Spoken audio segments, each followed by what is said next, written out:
અમદાવાદના સરખેજ વિસ્તારમાં પ્રથમ જ વરસાદે ઘૂંટણસમા પાણી ભરાતા લોકો મુશ્કેલીમાં. અમદાવાદના સરખેજ વિસ્તારમાં પ્રથમ જ વરસાદે ઘૂંટણસમા પાણી ભરાતા લોકો મુશ્કેલીમાં. અમદાવાદમાં પ્રથમ જ વરસાદમાં એએમસીની કામગીરીની પોલ ખુલી ગઈ છે.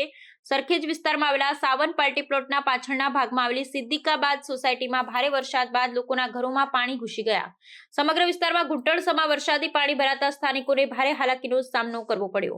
સિદ્દીકાબાદ સોસાયટીના રહેવાસીઓએ જણાવ્યું કે વરસાદ શરૂ થતાં જ ડ્રેનેજ અને પાણી નિકાસની યોગ્ય વ્યવસ્થા ન હોવાથી પાણી સીધા ઘરોમાં ઘૂસી ગયું. રસ્તાઓ અને ઘરોમાં પાણી ભરાતા બાળકો, વૃદ્ધો અને મહિલાઓને બહાર નીકળવું મુશ્કેલ બન્યું છે. અનેક લોકોના ઘરગથ્થુ સામાન પણ પાણીમાં ભીંજાઈ ગયા છે. સ્થાનિકોએ એએમસી સામે આક્રોશ વ્યક્ત કર્યો અને જણાવ્યું કે વર્ષો સુધી તંત્રને રજૂઆત કરવા છતાં પાણી નિકાસની સમસ્યા યથાવત છે.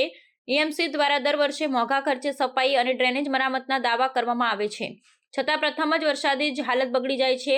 હવે સ્થાનિકો માંગ કરી રહ્યા છે કે તાત્કાલિક અસરથી ડ્રેનેજ ને પાણી નિકાસની વ્યવસ્થા સુધારવામાં આવે અને આવનારા દિવસોમાં ફરી આવી હાલત સર્જાય નહીં એ માટે કડક પગલાં લેવામાં આવે.